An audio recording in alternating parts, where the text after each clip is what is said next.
Les médicaments coûteraient 1 milliard d'euros trop cher à l'État belge. Le prix de la plupart d'entre eux est payé par la sécurité sociale, et pour fixer ce montant, l'État négocie directement avec l'industrie. Le journaliste Nicolas Sohi a enquêté sur le sujet pour le pôle investigation du groupe IPM. Avec lui, on va vous expliquer comment l'industrie pharmaceutique parvient bien souvent à tourner la négociation à son avantage pour faire gonfler ses revenus, et pourquoi presque personne n'est au courant. Le coût des médicaments varie énormément. Entre cette boîte de faible antidouleur à 10 € et cette boîte de comprimés qui réduisent les effets de la maladie d'Alzheimer à 53 €, la différence est flagrante. Ils sont commercialisés par des grandes firmes pharmaceutiques et leur prix varie en fonction du coût de la production, de la recherche ou de la commercialisation.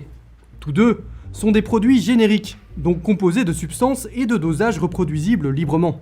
Mais quand l'entreprise invente un tout nouveau médicament protégé par un brevet, elle n'hésite pas à faire grimper drastiquement les prix. Ce médicament destiné à l'atrophie musculaire spinale coûte en Belgique 1,9 million d'euros à l'unité. Ce montant, qui paraît complètement hallucinant, est ce qu'on appelle le prix public, le prix de départ qui est officiel. Le prix public, en fait, peut être 3, 5 à 10 fois plus élevé que ce qu'on pourrait considérer comme étant le prix juste. Alors le prix juste, il est estimé par les experts selon une méthodologie qui tient en compte notamment de la valeur thérapeutique du médicament et de son efficacité. Évidemment, les patients belges ne peuvent pas se permettre de débourser des millions pour se soigner, et quand bien même l'industrie ne ferait pas vraiment de vente avec des médicaments si chers. C'est donc la sécurité sociale qui paye presque l'entièreté du prix. Pour en bénéficier, les entreprises pharmaceutiques font systématiquement ce qu'on appelle une demande de remboursement à chaque nouvelle mise sur le marché. Et pour l'État belge, c'est l'occasion de négocier. Sans l'accord de l'État belge, aucune ferme pharmaceutique ne peut lancer de médicaments sur le marché, alors forcément ça donne aussi un certain poids à l'État pour négocier des ristournes, mais on constate que malgré ces ristournes, les prix réellement appliqués restent en général bien supérieurs à ce que l'on considère comme étant le prix juste. Accrochez-vous bien, voilà comment ça fonctionne. Tous les jours, des demandes sont soumises à la commission de remboursement des médicaments. Elle est composée de 31 membres, issus du monde médical, social et de l'industrie. Ensemble, ils décident d'établir un prix réel, au rabais, en fonction de l'utilité qu'a le médicament pour la population belge. Et ils n'ont pas le droit de révéler le contenu des discussions. Sur demande de l'entreprise pharmaceutique, un contrat secret peut être demandé pour clore le deal.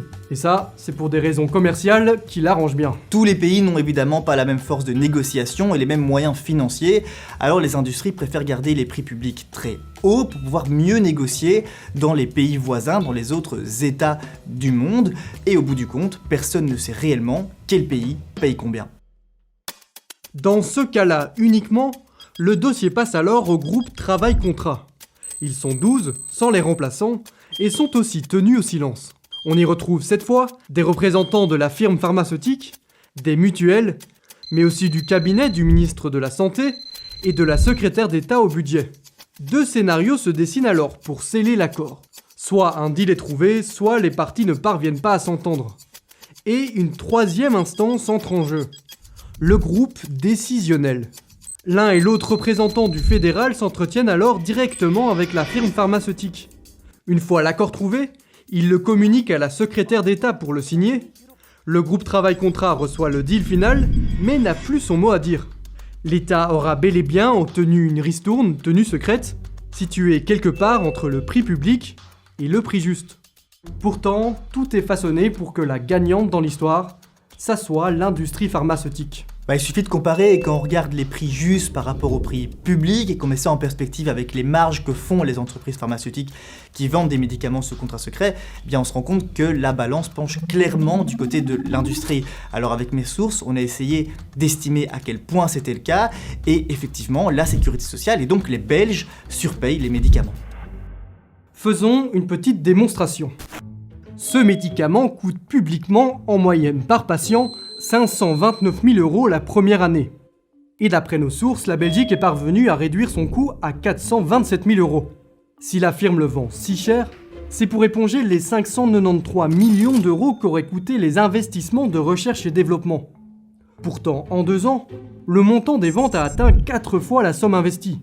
Un généreux rendement quand on sait que selon l'estimation du prix juste du médicament, l'État paierait 6 fois trop cher.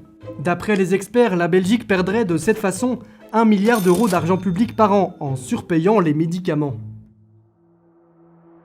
Le système est opaque à cause des contrats secrets, la commission de remboursement, qui n'a pas accès au deal, ne sait pas toujours quel prix recommander, puisqu'elle n'a pas eu accès au contrat précédent et donc au prix secret précédent. Alors c'est difficile évidemment dans ce contexte d'évaluer si un médicament est plus efficace, a une plus grande valeur pharmaceutique qu'un autre déjà sur le marché. Et donc il décide un peu à l'aveugle. Seules 12 personnes sont au courant des montants fixés dans les contrats. Et bien souvent, ils sont à peine 3 à prendre la décision finale. Des individus que les citoyens belges ne connaissent littéralement pas. Ce sont des représentants des ministres du budget et des affaires sociales, effectivement, ils sont inconnus du grand public, et même quand on contacte les cabinets pour avoir leur identité, on sent que c'est sensible, qu'on veut pas trop révéler les noms. Et on m'a même dit que le représentant du ministre du budget était en fait assez rarement aux tables de discussion. Donc en fait, la décision, le deal, se fait vraiment entre le représentant du ministre des Affaires sociales et la boîte pharmaceutique qui demande un contrat secret. Et derrière, il n'y a aucun contrôle démocratique, aucun contrôle parlementaire. Ce système opaque façonné à la faveur de l'industrie pharmaceutique coûte très cher à l'État et au final aux citoyens. Pour le changer, une contrainte récurrente revient.